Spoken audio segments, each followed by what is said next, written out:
Нұрсұлтан Назарбаев қорының Алматыдағы өкілдігінің бас залы. Әдетте жәрмеңке кезінде бұл жерге жиналатын кісі қарасы көп болушы еді. Қатысушылар қызу пікір алмасып, қазылар алқасы болса бәйгеге тігілген жұмыстардың бағасын безбендеп, келген қонақтар кештен керемет күш алатын сол бір көрініс бүгінде көзден бұлбұл ұшқандай. Пандемия пәрменіне байланысты елеулі жәрмеңке осымен екінші жыл онлайн жүйесінде жүзеге асырылуда. Әлеуметтік жобалар мен идеялар жәрмеңкесі қазіргі сандық дәуірдің трендіне айналғандай.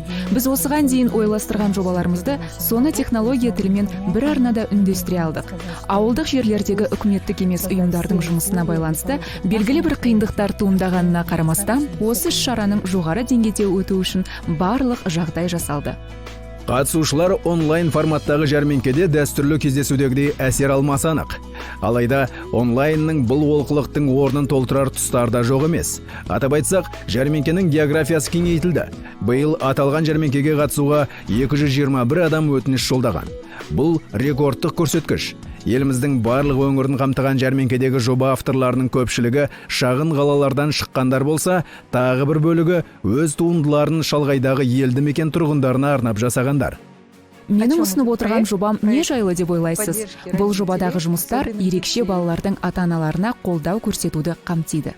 Мұндай көмекке әсіресе шағын қалалар мен әлеуметтік орталықтардан шалғайда орналасқан елді мекендегі отбасылар мұқтаж.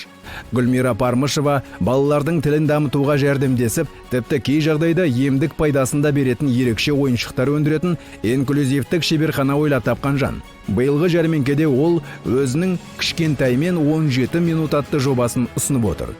Баламен бірге ата-аналар да телефонға тілсіз байланған бүгінгі гаджет дәуірінде ата-ана мен бала арасындағы мәдениетті қалыптастыру маңызды міндет. Біз әрбір ана баланы дамытуда аса қажет болып табылатын дүниелерді дер кезінде жасай алатын деңгейде болса екен дейміз. Бұл ауылдық жерлердегі оның ішінде әсіресе қазақ аналар үшін ерекше мотивация болып табылады. Өйткені бала үшін ең мықты маман да, ерекше сыйқырлы күштің иесі де ана.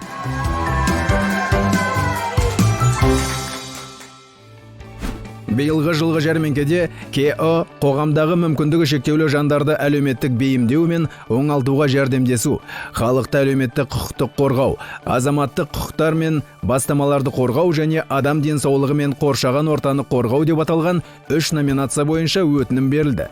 Бәсекенің бастапқы бөлімінде қазылар алқасы топ 50 жобаны іріктеп алған. Біздің қосалқы бөлім адам денсаулығы мен қоршаған ортаны қорғау деп аталады. Конкурсқа қатысушыларда олардың қызметі нақты неге негізделгендігі көрсетілетін жобаның мақсаты міндетті түрде айқындалады.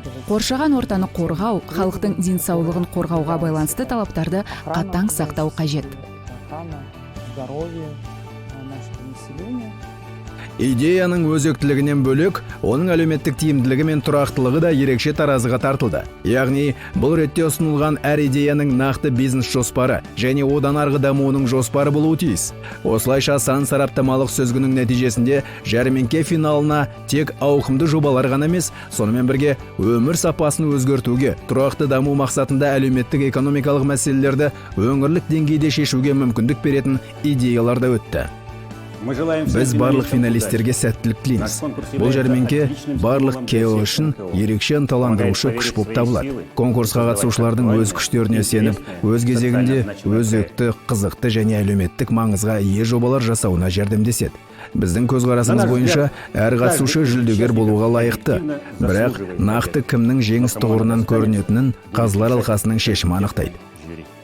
Биылғы жылы Нұрсұлтан Назарбаев қорының грантынан үміткер бастамаларды ұсынғандардың ішінде спорт және оңалту орталықтары, мүмкіндігі шектеулі адамдарды кәсіпкерлік қызметке оқыту жөніндегі жобалар, эко-егіншілік және бау-бақша орталықтары, әлеуметтік наубайхана, мүгедек адамдарға арналған инклюзивті медиашкола, тіпті пластилиндік анимация мектеп студиясы да бар. Сонымен, биылғы жылғы жәрмеңкеде кімдердің жобасы үздік деп танылып, кімнің өз идеясын жүзеге асыру үшін Нұрсұлтан Назарбаев қорының грантын жеңіп алғандығын дәл қазір білетін боламыз.